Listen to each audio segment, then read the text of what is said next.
Stephen A., what's your reaction to this? A lot of people are shocked. I am not.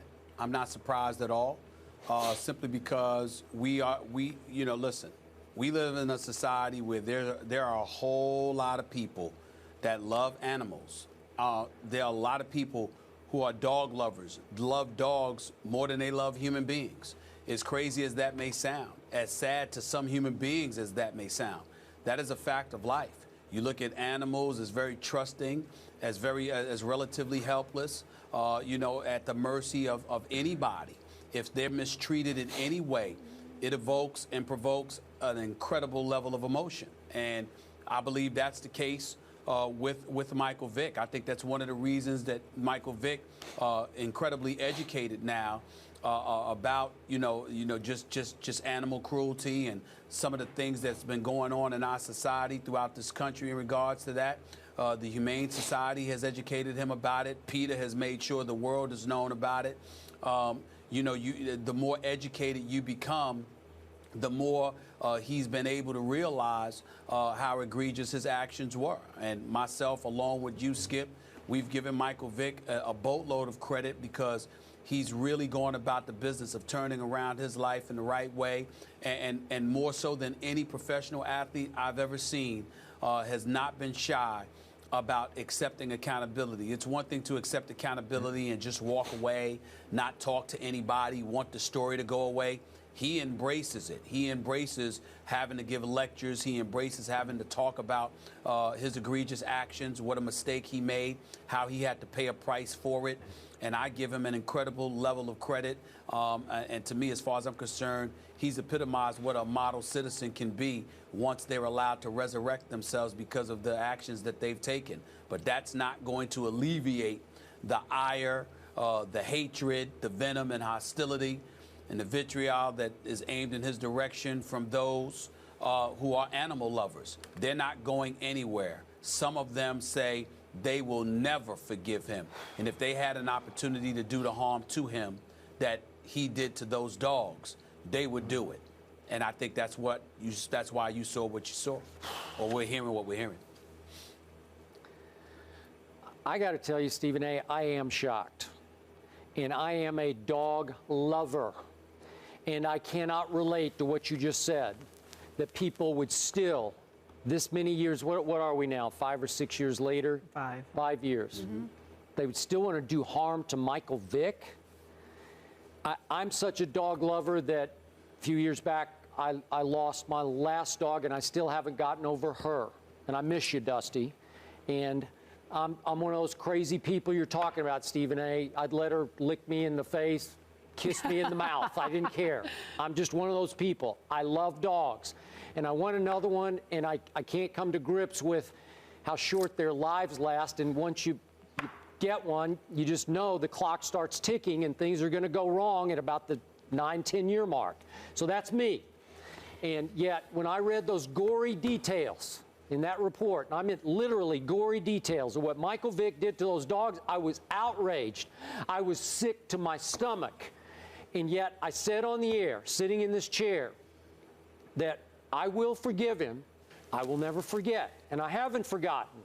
But I definitely have forgiven Michael Vick because, Stephen A., he paid a severe price. Severe price. What was it, 18 months in prison? Yep. 18 months. And Leavenworth. Yep. Leavenworth. He paid so Federal many prices penitentiary. beyond just being in prison. Right. We know all the prices he paid. And then I have to take the man at his word, and his actions speak. He's spoken at school after inner city school about the horrors and the abuses of dog fighting.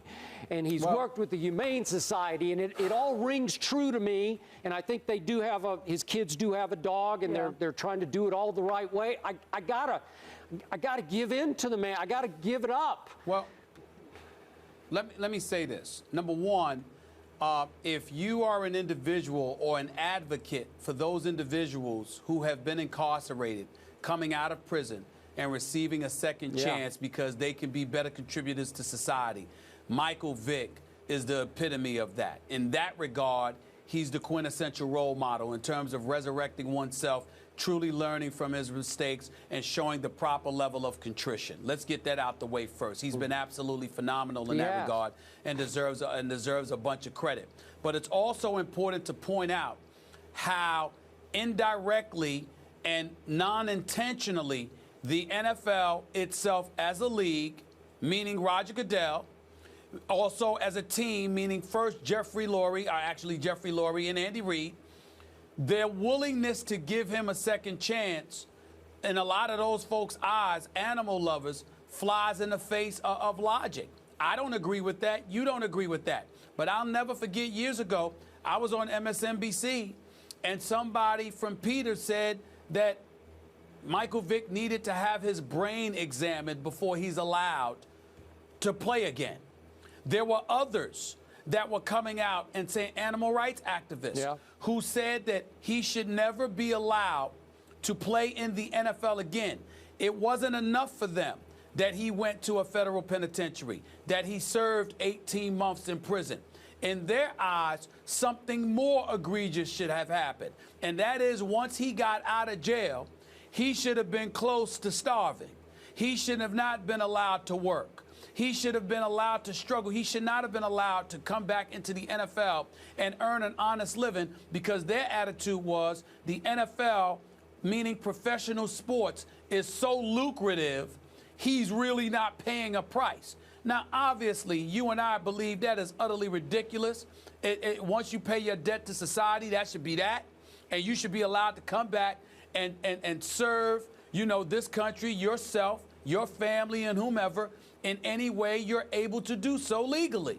But their belief is that he should have never been allowed that privilege again. That should have been a lifetime ban. So again, that contributes to the venom and the hatred, because they look at him as somebody that has now resurrected himself and is being celebrated. And they're saying, how can anyone who's ever done what he did, no matter what price he paid, ever be allowed to be celebrated in any way again? Again, you and I are completely different in that belief. But there are a lot of animal rights activists and animal lovers out there who will never change in their belief in that regard. And I've met them, Skip. I've spoken to them. And they've got on me for the positions that I've taken. They will not waver. If something happened to Michael Vick similar to what happened to those dogs, in their eyes, that's their form of justice.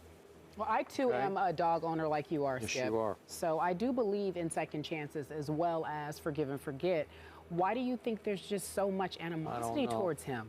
Now, see, this is going into the psycho area here, where some people are just, they're just nuts. So I don't know. But Stephen A., bottom line to this, the title on Michael Vick's new book that he's attempting to promote unsuccessfully is wrong. The title is Finally Free. Nope. No. No way. Sorry. Maybe Never Free, right? I don't know. I'm not going to lie to you. I hope the book does well, and I'm a fan of Michael Vick's, and I root for him.